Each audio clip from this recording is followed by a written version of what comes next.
반갑습니다. 정원태입니다. 자, 올해 벌써 종강 인사를 이제 하게 되겠네요.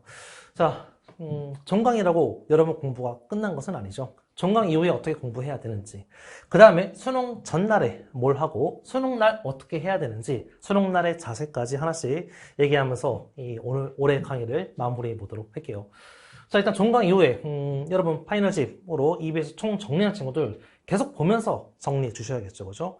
여기서 이제 A급, B급, C급 나눠가지고 계속 봐야 되는 작품, 그 다음에 마지막에 몰아서 볼 작품도 분류해 놨으니까 이 분류에 따라서 편하게 공부해 주시면 돼요, 그죠? 자, 그 다음에 공부를 이제 이 세 가지를 같이 가야 되는데, 이 화작, 엄매, 이 선택 과목도 이제 소홀히 하면 안 되거든요. 화작, 얘네들 수능날 화작이 평소보다 좀 어렵게 나오는 경우가 종종 있으니까 기출문제 계속 풀어보면서, 아마 사설은 계속 풀 텐데 기출을 보면 좀 선지를 이제 이 출제하는 방식들이 사설과 좀 다른 면모도 있거든요.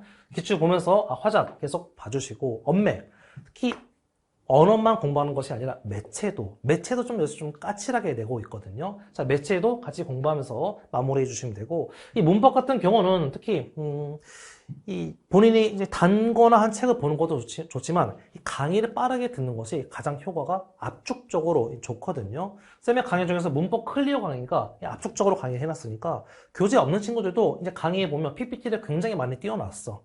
보충 자료도 제시하니까 빠르게 여러분의 어떤 그 문법 개념을 다시 한번 좀 정리해주는 강의로 문법 클리어 좀 추천해 드릴 수 있을 것 같아요. 그 다음 기출이 중요한데 어떤 기출을 풀이하냐? 올해 6월, 9월 6평, 9평, 올해 6평, 9평, 그 다음에 최근 3개년에 6거래 아니라 3개년의 수능이야, 수능. 이 6월, 9월은 좀 실험적인 좀 문제들이 좀 있거든요. 올해 애들이 어떤 애들이 왔을까? 또 이번에 이런 문제를 내면 어떨까? 이런 문제들이 있는데, 수능은 또 다르거든. 또 한 번 검증된 것이고, 자, 이렇게 했을 때 애들이 이렇게 반응하니까 결과적으로 이렇게 출제하자 해서 좀 더 완성된, 다듬어진 최종 형태가 수능 문제이기 때문에 수능 문제를 다시 한번 풀어보는 것이 좋아요. 아마 지금 정도 시기면 여러분이 문제를 한 2번, 3번은 아마 풀어보지 않았을까 싶어. 그죠? 최근 3개년 수능, 모의고사 치면 이 3회 분량이고 6월, 9월, 이 2개니까 5개 정도 모의고사인데, 풀었던 걸 다시 푸는 이유가 뭐냐면 문제를 음미하라 이거야. 음미하라는 것은 결국 이 문제를 풀면서 여러분이 지금 사설을 지금 계속 문제 풀고 있을 거 아니야. 풀면서 수능날 내가 이런 상황을 만났을 때 어떻게 해야 되는지 그 대처를 좀 이제 만들기 위해서 이 문제를 보라고 하는 거거든. 평가는 비문학에서 지문에 이런 걸 배치해 놓으면 뒤에서 이런 식으로 선지가 나오는구나. 문학에서 정답 선지를 만들 때는 이렇게, 오답 선지를 만들 때는 딱 이 정도 선으로 이제 오답 선지를 만드는구나. 그런 선을 여러분이 계속 보는 거야. 그래서 가장 중요한 건 바로 이거죠. 지문과 문제를 볼 때 이 생각을 꼭 해주세요. 올해 수능날 내가 이 지문을, 내가 이 문제를 올해 수능날 만난다면, 이걸 보면서 이 생각을 하는 거야. 내가 이 지문과 이 문제를 만난다면 나는 어떻게 해야 되는 것인가? 나 어떻게 하지? 이 문제를 풀기 위해서, 이 지문을 좀 제대로 읽기 위해서 뭔가를 해야 되잖아. 그때 수능날 내가 무엇을 해야 되지? 이 생각을 하면서 이거라고. 수능날은 여러분이 이 시험장 들어가면 정말 좀 외로운 싸움이라고 이제 얘기할 수 있을 것 같아요. 정말 외로운 싸움이야. 지금까지 여러분이 뭐 어떤 강의를 듣든 뭘 공부했든 간에 그게 여러분에게 이제 커다란 이제 그 도움이 되기보다도 그냥 혼자서 그냥 막 고민하고 이건가 저건가 하는 자기와의 싸움이거든요. 자기와의 싸움에서 의지할 것은 결국 자기의 판단이야. 내가 스스로 내렸던 판단을 가장 이제 의지하면서 이제 잡아가는 거거든. 그때 여러분의 판단을 이 마지막 이 과정을 통해서 정리하는 거야. 이 지문 되게 어려운데? 이 지문은 쉬운데 이 문제가 되게 어려운데? 그럼 난 이 문제를 풀기 위해서 수능날 어떻게 해야 되지? 계속 수능날 이 문제와 이 지문을 만난다는 상상을 하면서 여러분이 하나씩 여러분의 그 대응 방안을 이제 마련해 놓으라 이거야. 알겠죠? 계속 문제 풀면서 이것을 음미하고 하다 보면 수능 전날이 될 거야. 시간 참 빨리 가죠, 그죠? 전날 되면 여러분이 절대 해서는 안 되는 것이 있어. 바로 EBS. EBS 공부는 더 이상 하면 안 돼. 이미 여러분이 계속 이제 파이널까지 공부했고 EBS 공부했으면 이미 기억이 어느 정도 장기 기억으로 넘어갔거든요.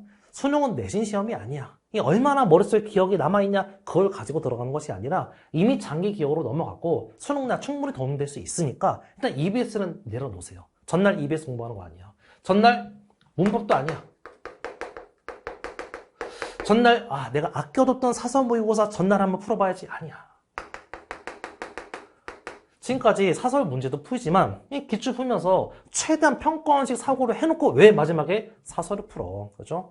전날은 어떤 걸 해야 되냐면 바로 지금까지 풀었던 6구 수능 요거 중에서 한 중상 정도 남에도 기출을 가지고 다시 읽어보는데 어떤 걸 보냐면 문학이 아니야. 바로 비문학. 그 다음에 화작. 문법 아니라고 했어요. 바로 매체. 얘네들을 수능 전날은 꼭 읽어보세요. 한 2번, 3번 정도, 한 비문학은 한 2회에서 3회 정도, 2회에서 2개에서 3개 지문 정도, 그 다음에 화작도 이제 한두 회 정도, 매체도 한두 회 정도 이제 보는 거야. 읽어보는 거야. 이게 왜 중요하냐면 문학 같은 경우는 자다 일어나서 문제를 풀어도 문제가 풀려요. 문법도 마찬가지야. 문법도 어떤 개념에 의해서 문제를 바로바로 푸는 것이기 때문에 머리가 좀 덜 풀려 있어도 문제가 풀리거든. 근데 화작이랑 매체, 비문학 얘네들은 자다 일어나서 문제를 딱 풀려고 하면 눈은 지문을 읽고 있는데 막상 머릿속에 안 들어올 때가 있어. 특히 긴장되는 수능날 아침에 그런 경우가 상당히 많거든요.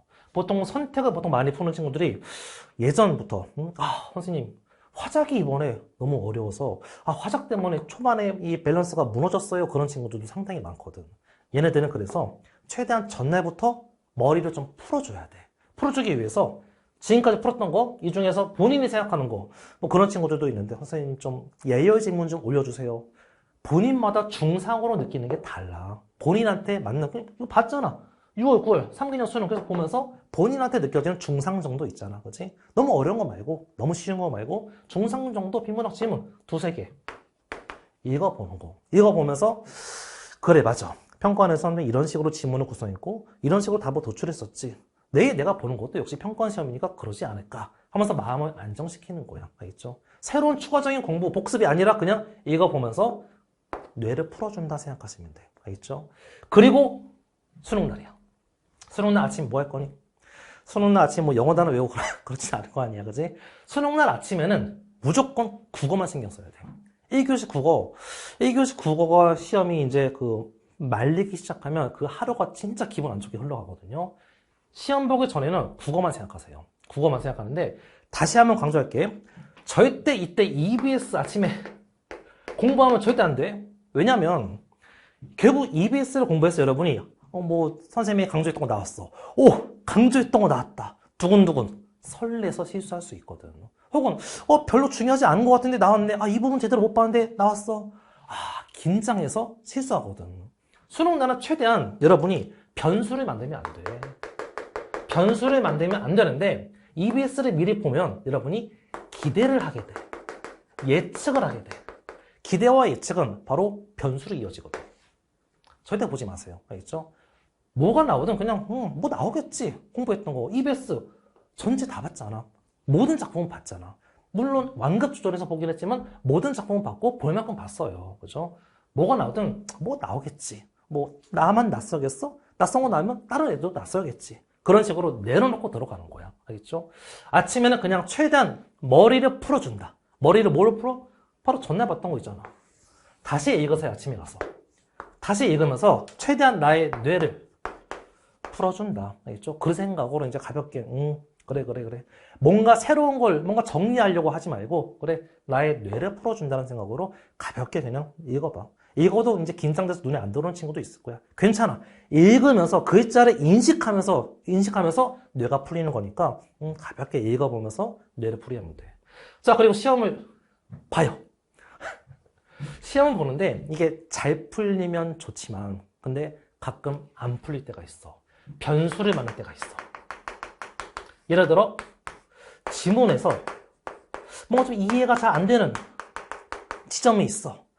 문제를 푸는데 뭔가 이 보기와 나 사이에 거대한 뭔가 벽 같은 거 있는 것 같아. 도대체 무슨 말인지 모르겠어. 자, 변수를 만났어. 어떻게 할래?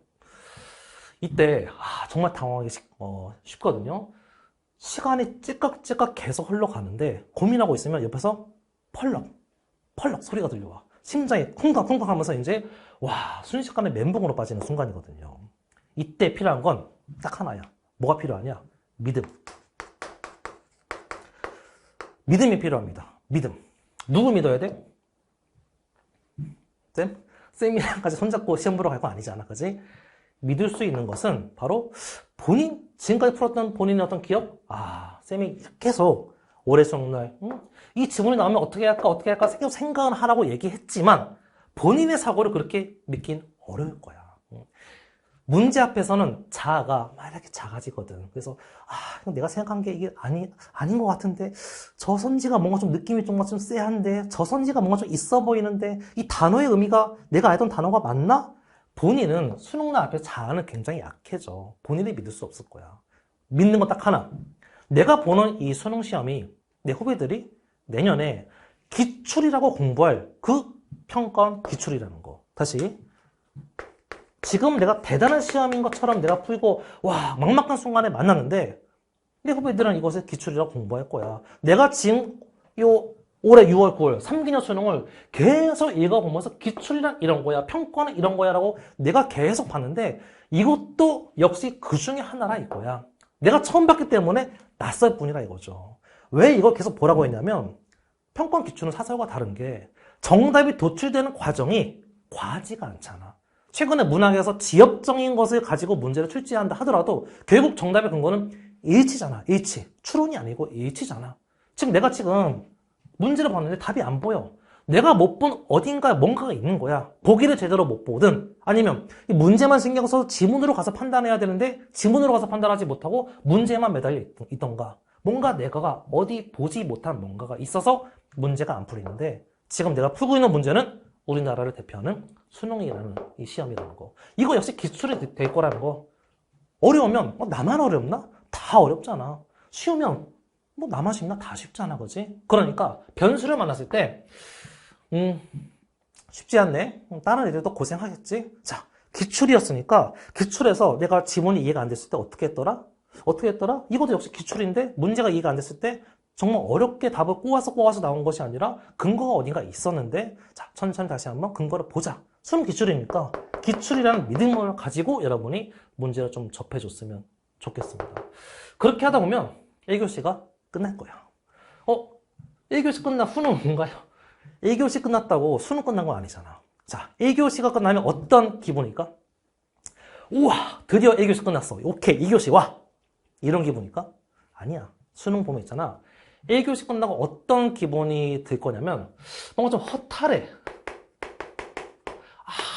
뭔가 좀 찝찝해. 뭔가 좀 살짝 눈물도 살짝 나는 것 같아. 못 푼 것 같기도 하고. 이게 있잖아.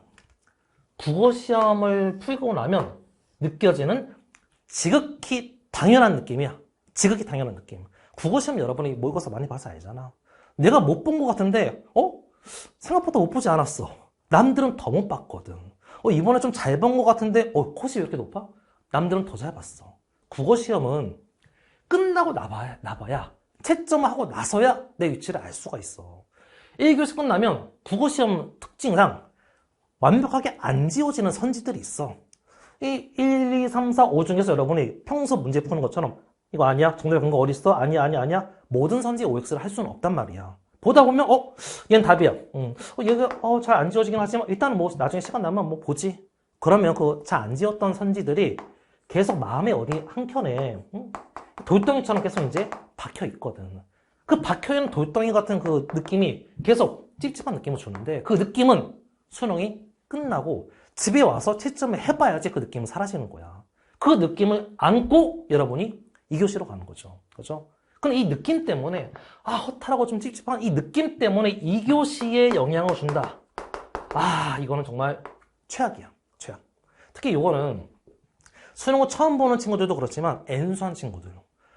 내가 N수를 했는데 이만큼 공부했는데 내가 남들보다 더 늦춰진 상태로 이만큼 했는데 기분이 안 좋으면 정말 이제 폭발하거든요. 그죠? 국어 시험은 다시 한번 기억하세요. 찝찝함이 당연한 거야. 1교시 끝나면. 허탈하고 살짝 눈물 나고, 그죠? 근데 요 감정을 못 이겨서 1교시 끝나고 2교시 인원이 달라. 점심 먹다가 숟가락 던지면서 악 하고 집에 가는 애들도 있거든요. 2교시와 3교시 인원이 달라. 그죠? 1교시 끝나면 찝찝함 그대로. 찝찝하네. 일단 나중에 보자. 일단 그래. 바람 한번 쐬고 2교시 시작. 밥 먹고 그 다음에 계속 또 가는 거야. 그리고 나서 집에 와서 내려놓고 채점하면 되는 거죠. 알겠죠?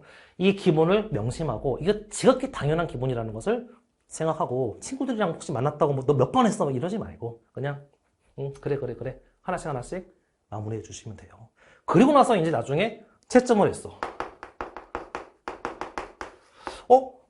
1등급이네? 잘 봤네? 최원태 쌤 조교를 해볼까? 그런 어떤 그런 생각을 해도 되고 아니면 쌤이 올해 풀코리를 들었어. 그래? 최원태 쌤이 풀코리를 들었는데 점수가 만점이 나왔네. 국어 만점이 나왔네. 인터뷰를 한번 해볼까? 그럼 쌤이 인터뷰를 좀 하고 싶은데 라고 이제 글을 올리기도 하고 그죠? 그건 다 채점하고 나서 할 일이야. 알겠죠? 수능 날은 그냥 어떤 기대도 어떤 예측도 하지 말고 다 내려놓고 올해 쉬울지 어려울지 어떻게 알겠어. 그죠? 그러니까 다 내려놓고 그냥 흘러가는 대로 가시면 돼요. 그죠? 그리고 그 흘러가는 대로 가기 위해서 계속 읽어보라고 하는 것이죠. 읽어보고 했을 때 머릿속에 뇌리에 남거든. 남이 알려준 것은 결정적인 순간에 내가 그것을 쓰지 못해. 근데 내가 여기서 정말 사소한 걸 하나 깨달았어. 정말 사소한 거야. 근데 내가 깨달은 것은 내가 수능날 바로 갖다 쓸 수 있거든. 알겠죠? 자, 어쨌든 올해 고생 정말 많았고 고생한 친구들 올해 수능 잘 보기를 응원합니다.